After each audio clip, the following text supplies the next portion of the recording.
Hello friends, എല്ലാവർക്കും നമ്മളുടെ പുതിയൊരു വ്ളോഗിലേക്ക് വീണ്ടും സ്വാഗതം.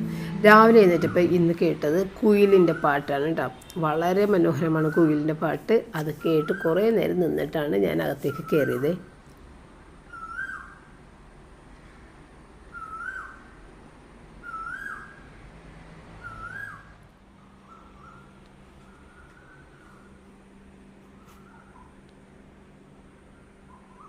അപ്പോൾ കുയിലിൻ്റെ പാട്ട് ഒറ്റക്ക് കേട്ടിട്ടാണെന്ന് തോന്നുന്നത്. മറ്റുള്ളവരെല്ലാവരും കൂടിയൊക്കെ പാട്ട് പാടാൻ തുടങ്ങി. അങ്ങനെ ഞാൻ അകത്തേക്ക് കയറി എൻ്റെ ജോലിയിലേക്കും കടന്നു. അപ്പോൾ ഈ ഒരു പ്ലാസ്റ്റിക് കവറ് നമ്മൾ മേടിച്ചിട്ട് ഇട്ടതാണ് കേട്ടോ. കാരണം നേരത്തെ ചാക്ക് പ്ലാസ്റ്റിക്കിൻ്റെ 2 എടുത്തിട്ട് ഇട്ടിട്ടുണ്ടായിരുന്നു, ഞാൻ കാണിച്ചിട്ടുണ്ടായിരുന്നല്ലോ. അപ്പോൾ ഇവിടെ പൂച്ചയുടെ ഒരു പ്രശ്നമുണ്ട്. രാത്രിയാകുമ്പോൾ പൂച്ചകൾ കൂട്ടം കൂടിയിട്ട് വന്ന് ഇവിടെ ആകെപ്പാടെ അവർ തല്ല് പിടിച്ചിട്ടാണ് എങ്ങനെയൊക്കെയോ കുറേ രോമമൊക്കെ ഇങ്ങനെ കട്ട പോലെയൊക്കെ ചില സമയത്ത് കിടക്കണ കാണാം. പിന്നെ ആ വാതിലിങ്ങനെ നമ്മൾ അടച്ചിട്ടെങ്ങനെയല്ലേ, അതിൽ വന്നിട്ട് ഇങ്ങനെ സ്പ്രേ ചെയ്ത് നമ്പർ 1 പോയിട്ട് അതിൻ്റെ മഞ്ഞ കളറിൽ അങ്ങോട്ട് താഴേക്ക് ഒഴുകി കുറച്ച് യൂറിനൊക്കെ കിടക്കണ കാണാം. അപ്പോൾ അതുകൊണ്ട് തന്നെ നമുക്ക് അവിടെ എന്തെങ്കിലും ഒന്ന് ഇടാനായിട്ടൊക്കെ ഒരു ബുദ്ധിമുട്ടാണ്. പിന്നെ നമുക്കത് ഉപയോഗിക്കാനായിട്ടൊരു മടുപ്പ് തോന്നും. അതുകൊണ്ടാണ് അത് മൂടിയിട്ടേക്കണത് കേട്ടോ. അതുകൊണ്ട് തന്നെ നമ്മൾ സിറ്റ് ഔട്ടിൽ ഒന്നും തന്നെ സാധാരണ ഇടാറില്ല. കാരണം ഇതാണൊരു പ്രോബ്ലം, നിറയെ പൂച്ചകൾ കയറി വരും. അങ്ങനെ ഏതായാലും ഒരു പ്ലാസ്റ്റിക് ഷീറ്റൊക്കെ ഇട്ടിട്ട് അതവിടെ രാത്രി മൂടിയിടും. പകൽ സമയത്ത് അതെടുത്ത് മാറ്റുകയും ചെയ്യും കേട്ടോ. അങ്ങനെ നമ്മൾ പാല് കാച്ചി കാപ്പിയിട്ട് ഇത്രയൊക്കെ ചെയ്യുന്നുള്ളൂ. പിന്നെ നമ്മുടെ റിച്ചാർഡിനെ പറഞ്ഞു വിടണേ. റിച്ചാർഡ് പോകാൻ ഇറങ്ങുമ്പോഴത്തേക്ക് നമ്മുടെ റൂബി ഓടി വരുമല്ലോ, അവളവിടെ സൈഡിൽ നിൽപ്പണ്ടേ.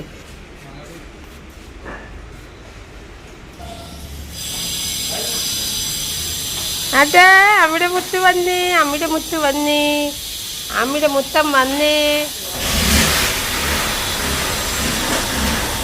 കൊച്ചു മര്യാദക്കാരിയാണ്.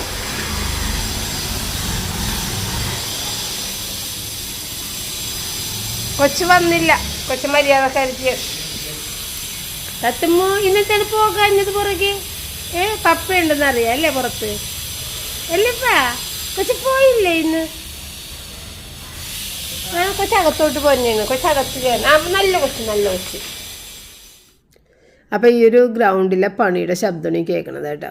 അപ്പോൾ ഇങ്ങനെ ടൈൽസ് എല്ലാം ഇട്ട് അതിൻ്റെ ഇടയിൽ പുല്ലെല്ലാം പിടിപ്പിക്കുന്നുണ്ട്. പിന്നെ ഈ ചുറ്റും മരങ്ങൾ നിൽക്കുന്നതുകൊണ്ട് തന്നെ മരത്തിൻ്റെ ഇലയെല്ലാം വീണിട്ട് ഈ പുല്ലെല്ലാം മറഞ്ഞു പോകും, അതിൻ്റെ അടിയിലായി പോകും കേട്ടോ. അങ്ങനെ ഒത്തിരി ഇലകളും വന്ന് വീഴുന്നുണ്ട്. എല്ലാം കൂടി പണികളും നടക്കുന്നുണ്ട്.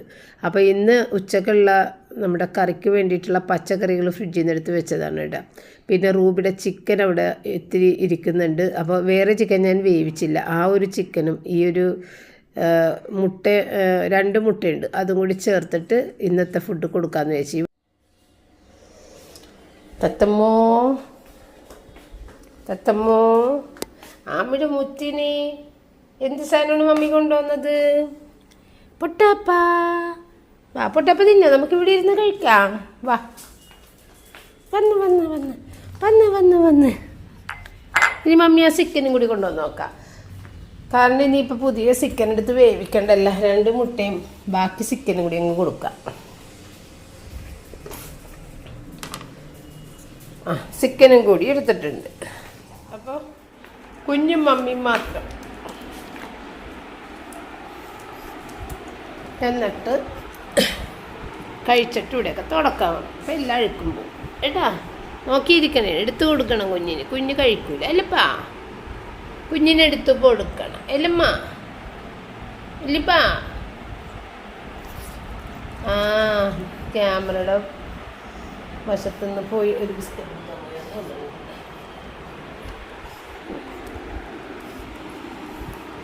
ബിസ്ക്കറ്റ് എടുത്തില്ലേ കുഞ്ഞ്? മാറിയിരിക്കണേ, കൊടുക്കണം. നോക്കണുണ്ട്, പക്ഷേ കൊച്ചൊറ്റക്ക് കഴിക്കൂല അല്ലപ്പാ. അല്ലപ്പാ മമ്മി തരട്ടെ മുത്തിന്? ചൂടാറാനാണ് ഫാൻ ഇട്ടേക്കണത്. അങ്ങോട്ട് കൊണ്ടുചെല്ലണമെന്ന്.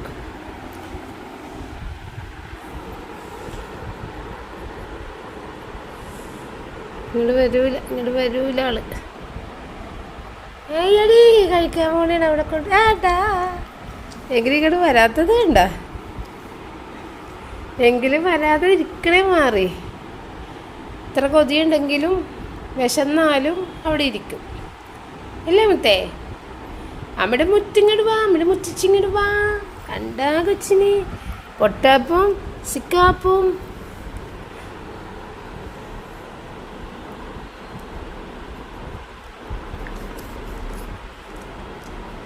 വേറെ വലിയ ഡോഗാണെങ്കിൽ ഇതൊക്കെ ഈ നേരം കൊണ്ട് കഴിച്ചു തീർത്തേനെ. ഇവള് വാരി കൊടുത്തിട്ടെങ്കിൽ ഇപ്പം അവിടെ കിടന്ന് ഉറങ്ങും ആൾ. അതാണ്, തളർന്ന് ഉറങ്ങും കിടന്നിട്ട്. ഇല്ല പിന്നെ അപ്പോൾ അതേ മുട്ട കഴിച്ച് തീർത്ത് ചിക്കൻ കൊടുത്തപ്പോഴത്തേക്ക് വേണ്ട, ഇനി പിന്നീട് വൈകുന്നേരം ഉച്ചക്കൊക്കെ കൊടുക്കാം അല്ലപ്പാ. ഇപ്പം വേണ്ടല്ലേ കുഞ്ഞിനെ? പാത്രം ചെല്ലുമ്പോൾ അപ്പം കഴിച്ചാൽ മതിയാ. പാത്രം ചെല്ലുമ്പോൾ ഭയങ്കര ഇഷ്ടമാണ്. ഈസോൻ്റെ മുഖത്തോട്ട് നോക്കി അവിടെ കിടക്കുകയും ചെയ്യും, ഭക്ഷണം എന്തെങ്കിലും വെച്ചാൽ കഴിക്കുകയും ചെയ്യും അല്ലേ? ഈസോപ്പനെ നോക്കി കിടക്കും അല്ലേ കുഞ്ഞ്? ഈസോപ്പനെ നോക്കൂലേ കുഞ്ഞ്? ആ, കുഞ്ഞിന് ഇഷ്ടമാണ്, പ്രാർത്ഥന ഇഷ്ടമാണ്, ഈസോപ്പനെയൊക്കെ നോക്കിയിരിക്കണത് ഇഷ്ടമാണ് അല്ലേപ്പാ? അതെ. റൂബിക്ക് ഇത്തിരി വിശപ്പൊക്കെ ഉള്ളൊരു സീസണാണിത്. അതുകൊണ്ട് മാത്രമാണ് ആ മുട്ട ഇപ്പോൾ കഴിച്ചതല്ലെന്നുണ്ടെങ്കിൽ അതുപോലും കഴിക്കൂല കേട്ടോ. അവൾ ഏത് സമയത്താണ് ഭക്ഷണം കഴിക്കുക എന്ന് പോലും നമുക്കറിയില്ല. ചിലപ്പോൾ രാവിലെ കഴിക്കും, ചിലപ്പോൾ ഉച്ചക്കും മാത്രം, അല്ലെന്നുണ്ടെങ്കിൽ രാത്രി പ്രാർത്ഥന ചൊല്ലുമ്പോൾ മാത്രം, അങ്ങനെയൊക്കെ ഇരിക്കുള്ളൂ അവളുടെ. ഏത് സമയം എന്നറിയാം. നമ്മൾ ഇടയ്ക്ക് ഇങ്ങനെ കൊടുത്തു നോക്കും, കഴിക്കുമെങ്കിൽ കഴിക്കും, അല്ലെന്നുണ്ടെങ്കിൽ അപ്പോൾ തന്നെ മാറ്റും. കഴിക്കൂലെന്നുണ്ടെങ്കിൽ നമുക്ക് പെട്ടെന്ന് മനസ്സിലാവും. അപ്പോൾ ഇന്നിപ്പോൾ മുട്ട വേഗം തന്നെ കഴിച്ച്, ബാക്കി ചിക്കൻ എനിക്ക് തോന്നണത് പ്രാർത്ഥനയുടെ സമയത്ത് കഴിക്കുമെന്നാണ് തോന്നുന്നത്. അപ്പോൾ അതിന് മുൻപ് നമ്മൾ കൊടുത്തു നോക്കും, കഴിച്ചാൽ കഴിക്കും, അല്ലെന്നുണ്ടെങ്കിൽ പ്രാർത്ഥനയുടെ സമയത്ത് എന്തായാലും കഴിക്കും. കാരണം ഞങ്ങൾ പ്രാർത്ഥനയ്ക്ക് എല്ലാവരും ഇങ്ങനെ തറയിൽ ഇങ്ങനെ ഇരിക്കുമല്ല. അപ്പോൾ ആ തറപ്പൊക്കം ആണല്ല അവളുടെയും ആ ഒരു ലെവലിൽ എല്ലാവരും ഇരിക്കുമ്പോൾ അവൾക്ക് വലിയ സന്തോഷമാണ്. ഞങ്ങളുടെ ഒപ്പത്തിൽ വന്നിരുന്ന് പ്രാർത്ഥനയൊക്കെ ചൊല്ലി നടയിലേക്ക് നോക്കി അങ്ങനെ കിടക്കും കേട്ടോ. അപ്പോൾ എന്തെങ്കിലും കൊടുത്തു കഴിഞ്ഞാലൊക്കെ കഴിച്ചോളൂ. അപ്പം അതിന് വേണ്ടിയിട്ട് ഞാനതവിടെ എടുത്ത് മാറ്റി വെച്ചേട്ടാ. പിന്നെ റൂബി ആണെന്നുണ്ടെങ്കിൽ ഒരു നേരം മാത്രമേ അങ്ങനെ കഴിക്കുകയുള്ളൂ കേട്ടോ ഭക്ഷണം. അങ്ങനെ എല്ലാ ഡോഗുകളെയും പോലെ 2 നേരം 3 നേരം ഒന്നും ഭക്ഷണം കൊടുത്താലൊന്നും കഴിക്കൂല. ഇതിപ്പോൾ 2 സാധനമായിട്ട് കൊടുത്തിട്ടാണ് അവൾ ഒരെണ്ണം മാത്രം കഴിച്ചത്. അല്ലാതെ ചിക്കൻ മാത്രം ഉണ്ടെങ്കിൽ ആ ചിക്കൻ അപ്പോൾ കഴിച്ച് തീർക്കും. അങ്ങനെയാണ്. അല്ലാതെ ഒരുപാട് പ്രാവശ്യം നമ്മൾ ഭക്ഷണം കൊടുക്കണം. ഒരു തവണ തന്നെ നമ്മൾ ഭയങ്കര ബുദ്ധിമുട്ടിയിട്ടാണ് അവൾക്ക് ഭക്ഷണം കൊടുക്കുന്നത്. അപ്പം ഞാനേതായാലും അതൊക്കെ കഴിഞ്ഞ് കൈയെല്ലാം കഴുകി വൃത്തിയാക്കിയൊക്കെ വന്നതിന് ശേഷമാണ് കേട്ടോ ഈ പാചകത്തിലേക്ക് കടക്കണത്. അപ്പോൾ 3 പാത്രങ്ങൾ കഴുകി വൃത്തിയാക്കി കൊണ്ടുവന്ന് വെച്ചിട്ട് അതിനകത്തേക്ക് പച്ചമുളകും ചെറിയുള്ളി ഇടേണ്ടത് അങ്ങനെ ഇട്ട്, ചെറിയുള്ളി മാത്രം ഇടേണ്ടത് അങ്ങനെ ഇട്ട്, ഇത്തിരി ഉപ്പും മഞ്ഞൾപ്പൊടിയും ചേർത്തിട്ട് പച്ചക്കറികളെല്ലാം ഒന്ന് മിക്സ് ചെയ്ത് വെക്കണേണ് ഒരെണ്ണം തോരന് വേണ്ടിയിട്ട്. അപ്പോൾ അതിനകത്തേക്ക് ഇത്തിരി പെരിഞ്ജീരകത്തിൻ്റെ പൊടി ഇട്ട് കൊടുത്ത്, ബീറ്റ്റൂട്ട് തോരനും ബ്രിഞ്ചാൾ അതിൻ്റെ മെഴുക്ക് പുരട്ടി, പിന്നെ കുമ്പളങ്ങ തൈര് ചാറും. അപ്പോൾ അത് തേങ്ങ അതിനകത്തേക്ക് ഇട്ട് തോരന് വേണ്ടിയിട്ടുള്ളത് വേഗം കഴിയും കേട്ടോ. അതിനകത്തേക്ക് നമ്മൾ വറുത്തൊന്നും ഇടണില്ല, എല്ലാം പച്ച വെളിച്ചെണ്ണ ഒഴിച്ചിട്ടാണ് ഇടണത്. പിന്നെ മോരുചാറിൻ്റെ അകത്ത് മാത്രം ഒന്ന് വറുത്തിടാമെന്ന് വിചാരിച്ചിട്ടാണ്, കടുക് പൊട്ടിച്ചിട്ട് വറുത്തിടാമെന്ന് വിചാരിച്ചു. ഈ തോരൻ്റെ അകത്തൊന്നും കടുകൊന്നും പൊട്ടിക്കണമൊന്നുമില്ല. ഇത് നല്ല ടേസ്റ്റുമാണ്, നല്ല ഹെൽത്തി ആയിട്ട് കഴിക്കുകയും ചെയ്യാം. അപ്പോൾ അതിനകത്തേക്ക് പച്ചമുളകും മഞ്ഞൾപ്പൊടിയും ഉപ്പും ഒക്കെ ചേർത്ത് കുമ്പളങ്ങയും വേവിക്കാനായിട്ട് വെച്ച്, ഇനിയിപ്പോൾ നമുക്ക് ഒട്ടും തന്നെ പണിയില്ല. ഇതിനകത്തേക്കൊക്കെ ഇത്തിരി പച്ച വെളിച്ചെണ്ണ കൂടെ ഒഴിച്ച് ഏറ്റവും അവസാനം മൂടി വെക്കുക, തീ ഓഫ് ചെയ്യുക, അത്രയേ ഉള്ളൂ കേട്ടോ. പിന്നെ തേങ്ങ ഒന്ന് അരച്ചെടുക്കണം. തേങ്ങ നമ്മൾ ഫ്രിഡ്ജിലൊക്കെ ചിരണ്ടിയിട്ടൊക്കെ വെച്ചേക്കണോണ്ട് അതും വേഗത്തിൽ അരച്ചെടുക്കുക. പിന്നെ ഇത്തിരി തൈരും കൂടി അരക്കണം. അപ്പോൾ ഇതിനകത്ത് ഇത്തിരി ചെറിയ ജീരകവും മഞ്ഞൾപ്പൊടിയും ചേർത്തിട്ടാണ് കേട്ടോ തേങ്ങ അരക്കണത്. വളരെ കുറച്ച് ഉണ്ടാക്കണുള്ളൂ, കാരണം റിച്ചാർഡൊന്നും അങ്ങനെ അധികം കഴിക്കില്ലല്ലോ. അപ്പോൾ അതുകൊണ്ട് വളരെ കുറച്ചാണ് എല്ലാ സാധനങ്ങളും ഉണ്ടാക്കുന്നത്. അപ്പോൾ ഏറ്റവും അവസാനം ഇത്തിരി വേപ്പിലയും. അപ്പോൾ കറിവേപ്പിലയൊക്കെ നമ്മൾ വിഷം ഒന്നും അടിക്കാത്ത നല്ല കറിവേപ്പിലൊക്കെ ആണെന്നുണ്ടെങ്കിൽ അത് ചവച്ചരച്ച് കഴിക്കണം. ഇത് കുടലിലുണ്ടാകുന്ന അൾസർ അങ്ങനത്തെ സാധനങ്ങൾക്കൊക്കെ ഈ വേപ്പില വളരെ നല്ലൊരു മരുന്നാണ്. വേപ്പില ഇങ്ങനെ അരച്ചെടുത്തിട്ട് ഉണ്ട പോലെ കഴിക്കാൻ പറയും അൾസറൊക്കെ ഉള്ള ആളുകളോട്. അപ്പോൾ അതുകൊണ്ട് നമ്മൾ കറിവേപ്പില എടുത്ത് മാറ്റരുത്, കറിയിൽ അതും കൂടി ചേർത്തിട്ട് ചവച്ചരച്ച് കഴിക്കണം. അല്ലെന്നുണ്ടെങ്കിൽ ഉള്ളിലൊക്കെ പോയി പറ്റി പിടിച്ചൊക്കെ ഇരുന്നാൽ ചിലപ്പോൾ ബുദ്ധിമുട്ടുണ്ടാകും. ചവച്ചരച്ച് കഴിക്കണം. അപ്പോൾ നമുക്ക് നാടൻ വേപ്പില, ഈ പെസ്റ്റിസൈഡ് അടിക്കാത്ത നാടൻ വേപ്പില ഉണ്ടെന്നുണ്ടെങ്കിൽ തീർച്ചയായിട്ടും അത് ഉപയോഗിക്കുകയും ചെയ്യണം, ചവച്ചരച്ച് അത് ഉള്ളിലാക്കുകയും ചെയ്യണം കേട്ടോ.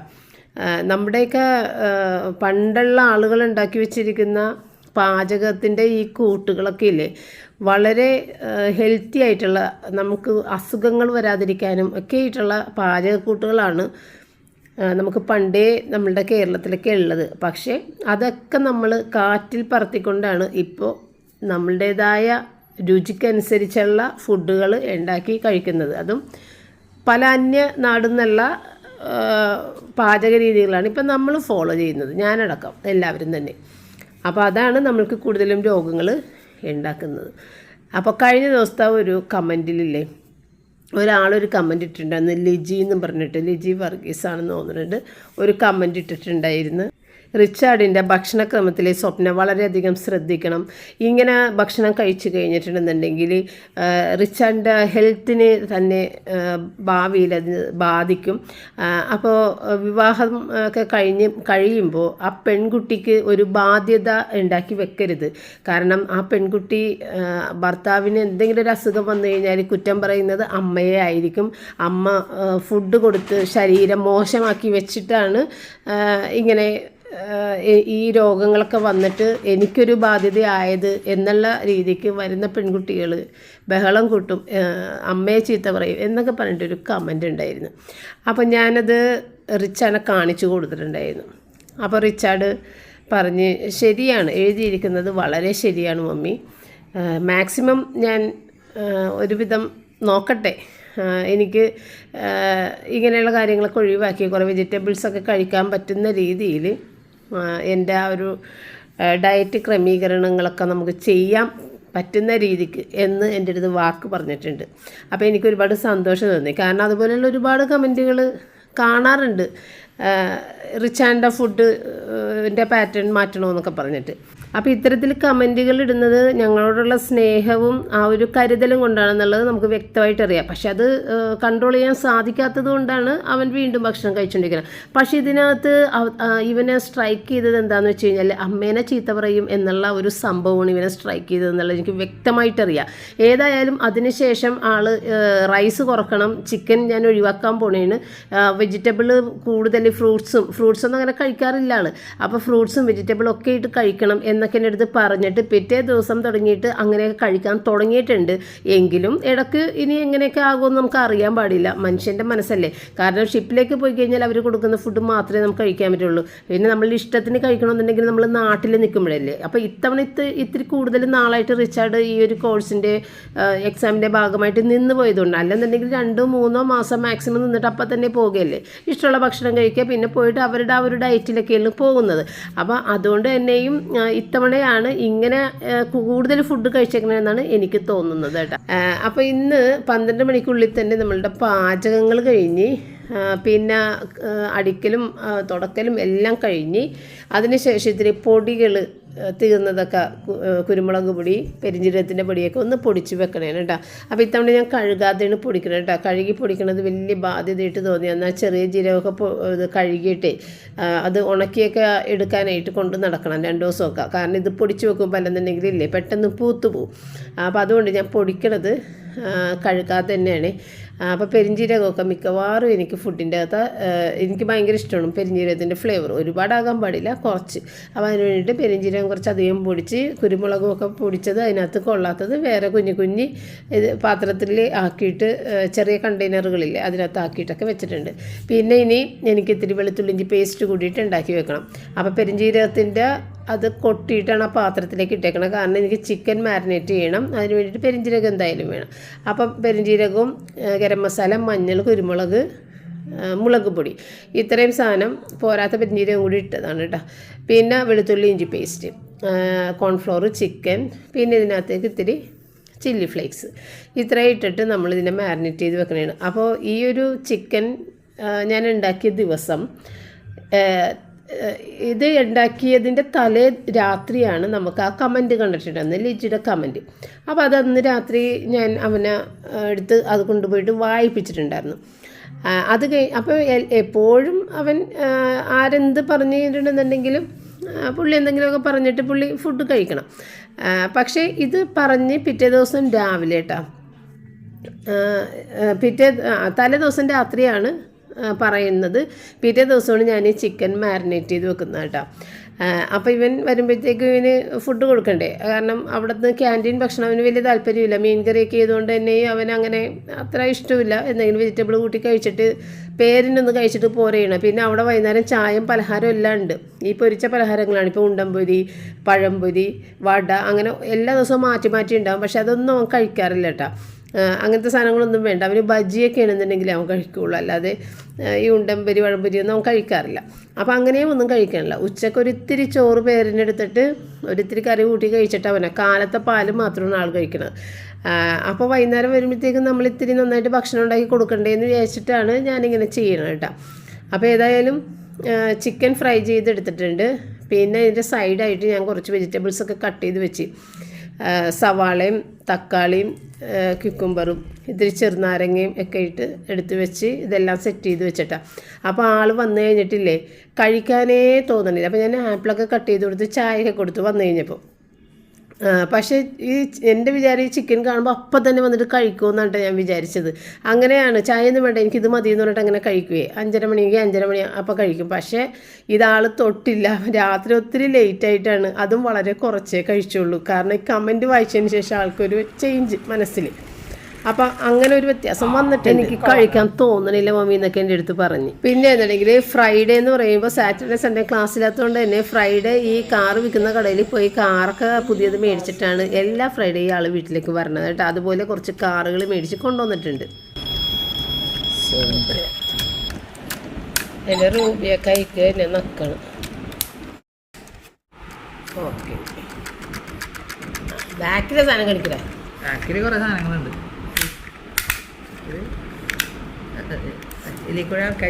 അത് എടുക്കല്ലേ, ഞാൻ മഴ എടുക്കാന്ന് ചോദിച്ചാൽ അവിടെയാണ് ഫോക്കസ് ചെയ്തത്. അപ്പൊ ഇവിടെ സാധനങ്ങളൊക്കെ കയറ്റാം.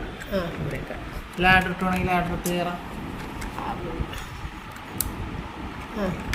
ശവല് വേണമെങ്കിൽ ശവലെടുക്കാം. മഴ എടുക്കും. കൊലടി കൊലടി ഇളക്കല്ലടോ. ആ ഓക്കെ. ടയർ ഇതല്ല കേട്ടോ, ഇതാണ് ടയർ.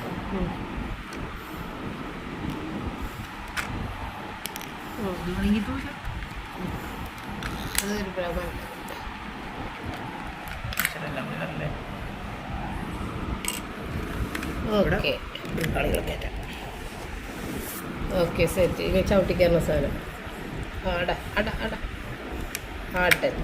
വിത്ത് ഷോക്ക് അബ്സോർബർ. ഓക്കെ, ചവിട്ടിക്കാനുള്ള സാധനം അടിയിൽ നിന്ന് വലിക്കും.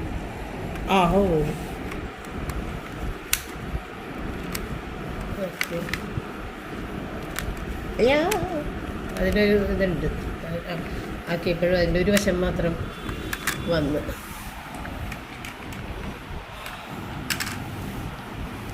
ഞാൻ എടുത്തു.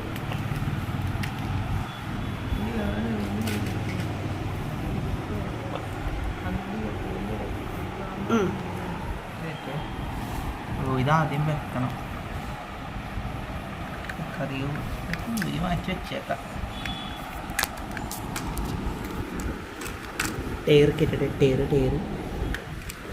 അങ്ങനെ വണ്ടികളെല്ലാം എന്നെ കാണിച്ചു തരേണ്ടതാണ് കേട്ടോ. ഇതൊരു ഓഫ് റോഡ് ഓടുന്ന ഒരു വണ്ടിയാണ്. അതാണ് ഈ മഴവും കാര്യങ്ങളൊക്കെ അതിൽ വെച്ചേക്കുന്നത്. കാരണം പോകുന്ന വഴിക്ക് എന്തെങ്കിലും പാറക്കെട്ട് എങ്ങനെ വെട്ടി എന്തെങ്കിലുമൊക്കെ മാറ്റിയിട്ടൊക്കെ തടസ്സങ്ങൾ നീക്കി പോകാൻ വേണ്ടിയിട്ട് മണ്ണ് വല്ല കൂമ്പാരങ്ങൾ അങ്ങനെ എന്തൊക്കെ ഉണ്ടെങ്കിൽ അതൊക്കെ ഷവൽ വെച്ച് കോരി മാറ്റിയിട്ടൊക്കെ പോകാൻ വേണ്ടിയിട്ടുള്ള ഓഫ് റോഡ് പോകുന്ന വണ്ടിയാണ്. അപ്പോൾ അതിനകത്ത് സാധനങ്ങൾ വെക്കാനുള്ള ബോക്സുകളും അതിൻ്റെ സ്റ്റെപ്പിൻ ടയേഴ്സും അതൊക്കെയാണ് അതിൻ്റെ ഉള്ളിൽ വെച്ചേക്കുന്നത്. അതിൻ്റെ അകത്ത് അതൊക്കെയാണ് ഈ കാണിക്കുന്നത്. പിന്നെ മുകളിലേക്ക് കയറി സാധനങ്ങൾ എടുക്കാൻ വേണ്ടിയിട്ടുള്ള ലാഡർ അങ്ങനെയുള്ള സംഭവങ്ങളൊക്കെ ഉണ്ട്. അടിപൊളി വണ്ടി, എനിക്ക് നന്നായിട്ട് ഇഷ്ടപ്പെട്ടു.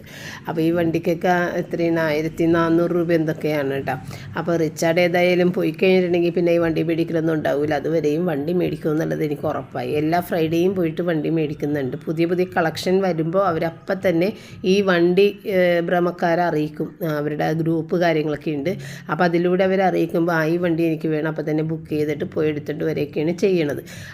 അപ്പോൾ നമ്മളുടെ ചില സബ്സ്ക്രൈബേഴ്സ് തന്നെ പേഴ്സണലായിട്ട് വന്നിട്ട് പറയാറുണ്ട് അവരുടെ വീട്ടിൽ ഇതുപോലെ വണ്ടി ഒരുപാട് വാങ്ങി കൂട്ടിയിട്ട് വെക്കാൻ സ്ഥലമില്ലാതെ ആയി, അവസാനം എല്ലാവരും ഒച്ച എടുത്തിട്ട് വണ്ടി മെഡിക്കൽ നിർത്തിച്ച് എന്നൊക്കെ പറയുന്നുണ്ട്. അപ്പോൾ ഇതൊരു ക്രേസാണ് ശരിക്കും ഈ വണ്ടിയുടെ ഒരു ഇതെന്ന് പറയുമ്പോൾ. അപ്പോൾ ഇവരിങ്ങനെ നാട്ടിലൊന്നും ഇല്ലാത്ത ആളുകളല്ലേ, ഇപ്പോൾ കുറച്ച് നാൾ നിന്ന് കഴിയുമ്പോഴത്തേക്കും ഒന്നാ ഷോപ്പ് ആൻഡ് സേവിൽ പോയി വണ്ടി കണ്ടതോട് കൂടിയിട്ടാണ് പെട്ടെന്നത് മനസ്സിലേക്ക് വീണ്ടും വന്ന് അങ്ങനെ വണ്ടി മേടിക്കാൻ. ഇവിടെ കുറേ വണ്ടിയുണ്ട് കേട്ടോ. ആ വണ്ടി എവിടെയൊക്കെയോ കൊണ്ടുപോയി വെച്ചിട്ടുണ്ട്, വീട്ടിലെവിടെയോ ഉണ്ട്, കുറേ വണ്ടിയുണ്ട്. അതെല്ലാം ഹോട്ട് വീൽസിൻ്റെ ചെറിയ വണ്ടികളാണ്. അത് എടുത്ത് കാണിക്കണമെന്നുണ്ട് നിങ്ങളെ, പക്ഷെ അതൊക്കെ നോക്കിയെടുക്കാൻ ഞാൻ പപ്പഴടുത്ത് പറഞ്ഞ് എവിടെയെങ്കിലും വെച്ചിട്ടുണ്ട്, അത് നോക്കിയെടുക്കണം. ഇതുവരെ കൈ കിട്ടിയിട്ടില്ല, കിട്ടുമ്പോൾ കാണിച്ചു തരാം. അപ്പോൾ ഈ ഓട്ടോയൊക്കെ എനിക്ക് കൊണ്ടുവന്ന് തന്നാണ് കേട്ടോ. എനിക്ക് ഈ ഓട്ടോയൊക്കെ ഭയങ്കര ഇഷ്ടമാണ്. പണ്ട് ഇവർക്കും ഞാൻ ഓട്ടോയൊക്കെ മേടിച്ച് കൊടുത്തിട്ടുണ്ട്. അപ്പോൾ ഈ ഓട്ടോ എനിക്ക് വേണ്ടി കൊണ്ടുവന്നെ. ഇതും ഇരുമ്പിൻ്റെ വണ്ടി തന്നെയാണ് കേട്ടോ. മുകളിലായ യെല്ലോ കളർ മാത്രമാണ് പ്ലാസ്റ്റിക്, ബാക്കി താഴേക്ക് ഇരുമ്പാണ്. പക്ഷേ സാധാരണ ഓട്ടോ കംപ്ലീറ്റും പ്ലാസ്റ്റിക് ആയിരിക്കും, അത് കുറഞ്ഞതാണ്. ഈ ഓട്ടോക്ക് എത്രയോ 800 രൂപ. പിന്നെ ഇത് ഹോട്ട് വീൽസിൻ്റെ ചവർ വണ്ടിയില്ലേ, നമ്മളുടെ ഗാർബേജ് വണ്ടി, ആ വണ്ടിയാണിത്. അപ്പോൾ ചവർ വണ്ടി എന്ന് പറഞ്ഞ് കൊണ്ടുവന്ന് തന്നാണ് കേട്ടോ. പിന്നെ ആ ഒരു ബ്ലൂ കളറിലെ ആ കാർ, അതും ഏകദേശം 1200 രൂപയാണ്. ഇതും ഒരു കുഞ്ഞ് ജീപ്പ്, ഇതൊന്നും തുറക്കാനൊന്നും പറ്റില്ല കേട്ടോ. അപ്പം അത് നമുക്ക് സാധാരണ വെറുതെ ഇങ്ങനെ കാണിക്കാനായിട്ട് ഷോ ഇതായിട്ട് വെക്കാൻ വേണ്ടിയിട്ട് നമ്മളിപ്പോൾ സൈഡിൽ ആ ഒരു കോർണർ ഷെൽഫ് വെച്ച് അതിലൊക്കെ വെക്കാൻ വേണ്ടിയിട്ടൊക്കെ മേടിച്ചതാണ് കേട്ടോ. അപ്പോൾ അങ്ങനത്തെ കാറുകളെല്ലാം നിരത്തി വെച്ച് പിന്നെ അതിൻ്റെ ഒരു ഷോ അതൊക്കെ കണ്ട് ആസ്വദിച്ച് ഇപ്പോൾ ഒരുപാട് വണ്ടി ആകുമ്പോഴത്തേക്ക് എനിക്ക് വലിയ ഇഷ്ടമൊന്നുമില്ല ഇത് കാണാം. പക്ഷേ ഇന്ന് മേടിച്ച വണ്ടി എനിക്ക് നന്നായിട്ട് ഇഷ്ടപ്പെട്ടു. അങ്ങനെ വണ്ടികളുടെ എക്സ്പോയൊക്കെ കഴിഞ്ഞ് അതിനകത്തൊരു കുഞ്ഞു വണ്ടി മിസ്സായിട്ടുണ്ട്. അതെൻ്റെ കയ്യിൽ ഞാൻ കാണാതെ എൻ്റെ ബാക്ക് സൈഡിലുണ്ടായിരുന്നു. അപ്പോൾ ഒരു വണ്ടി മാത്രമേ ഉള്ളൂ ഇതിനകത്ത് മിസ്സായിക്കണത്, ബാക്കി എല്ലാ വണ്ടിയുണ്ട്. അപ്പോൾ ഇനി നമ്മൾക്ക് അടുത്തൊരു വീഡിയോ വീണ്ടും കാണാം. താങ്ക്